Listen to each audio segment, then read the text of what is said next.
Joining us now, SkyBridge Capital Senior Portfolio Manager, Troy Gayeski. Troy, where is this optimism coming from? Well, a lot of the rally yesterday was in relief that the path of Irma was not more destructive. I mean, if you looked at some of the paths that it was taking on the eastern seaboard, it could have been a real issue, particularly for the housing market. And coming off of Harvey's in the 0.2 to 0.3%, it could have deducted from Q3 GDP. So we think that makes complete sense.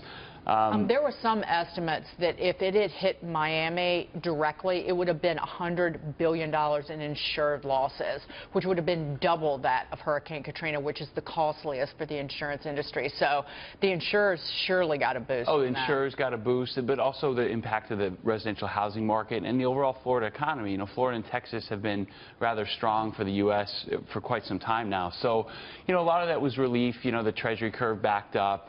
Equities broadly did well, particularly financials and insurance. But, you know, having $20 billion of insurance losses versus $100 billion is a real big difference. Troy, where would you rather be right now, in domestic stocks, NASDAQ, S&P 500, or international stocks? You know, we've been talking a lot about global growth picking up. China looks like its economy has stabilized. What's the better side to be on right now? Well, we still think for core allocations, the U.S. is the place to be. However, one of the things we've ramped up exposure to recently is Europe, particularly focused on hard corporate events. If you look at the European economy, it's been either a disaster or a galactic disappointment from the beginning of 11 to the end of 16. You finally have sustained growth.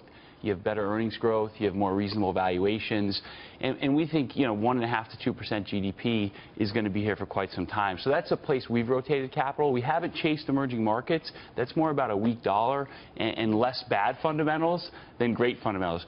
China's fundamentals aren't great. They're just not as bad as people feared they were. Right. Lindsay? All right, so domestically, what's the biggest risk to the market right now? Because you do have the bond market telling a different story than the stock market, which is it's the second longest bull run that we've seen ever. Yeah. Right, the 10-year yield, because I'm a nerd and that's what I look at in the morning, is it closed at 2.12%, about almost between 2.12 and 2.13, which again would signal potentially weak growth for the economy here. Well, the point is very well made in that, you know, the bond market continues to project slower growth, less inflation, less optimistic outcomes, and equity markets are looking, what we think, more factually at a relatively reasonably strong economy that has the potential to improve meaningfully.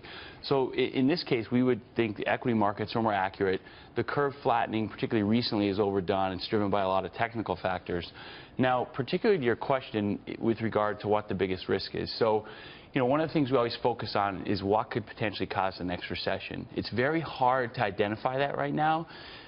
We were fortunate in late 15, early 16, when the U.S. economy, whether it was energy, earnings recession, China slowdown, EM debacle, had issues, that the U.S. consumer was in a very strong place. They've spent down some of their savings. You know, they're in a slightly more fragile position now. So the concern is the next time we get a few body blows, will the consumer be as strong as they are? And particularly as we move up to the end of the third quarter, the markets could be moved by headlines coming out of Washington. And I'll point to what we're expecting later today, that President Trump is expected to host a dinner with moderate Democrats, 3 of them, and Republican senators focused on tax reform. On the Democratic side, it's Joe Manchin, Heidi Heitkamp, and Joe Donnelly who are said to be attending this dinner. This coming after the president cut a deal on the debt ceiling with Chuck Schumer and Nancy Pelosi last week. But again, how critical are these headlines and at least some evidence that the Republicans are getting something done on tax reform? Well, to us, it's very clear that that was a warning shot across the bow to Republicans to get something done. They wasted 8 months. Trump was told that, you know, health care reform would occur by Priebus and Ryan. It didn't. So to us, it's a motivating factor for them to actually get legislation through. You know, bipartisanship is great. It helps sentiment on the margin. That being said, there just aren't 60 votes in the Senate to do real lasting. They don't even have a bill. They don't even have a bill yet. Well, and actually, what they've put out has become more vague as the year has progressed. It's a lot more vague than the Trump the Trump campaign's proposals a year ago. But my question for you, Troy, is, is the market pricing in a lower corporate tax rate? So in other words, if they don't get it done, is that going to be a knock on the market, or do we get a relief rally if they do get it? Well, back to your point, it could be a mild knock, but not disastrous. I mean, if you look at the path, right, after the election, you had a lot of tax reform priced into markets. You had a significant regulatory reform, steeper yield curve. A lot of that has unwound over time.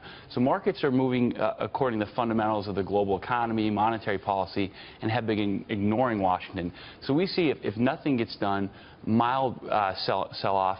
If something gets done, then certain sectors like financials in particular could rally rather dramatically. Aaron, I just like watching it from afar last week that President Trump just basically embarrassed the Republicans, saying, you know what, if you're embarrassed by this, then just wait. If you don't get tax reform done, wait till you see the next deal. Exactly. He's trying to send a very clear message here that something has to happen. That's right. You know, people are accusing him of not being able to get anything done, although he has accomplished a great deal. This is that one move that he has to make, and they have to get this done. I think there's pressure on both sides of the aisle. And as you know, the markets are moved by these headlines lately. How is that impacting your business and your clients? Well, from our standpoint, we've encouraged investors to ignore the noise in D.C. and focus on the one area in particular that you can count on that Trump has delivered so far, which is regulatory relief.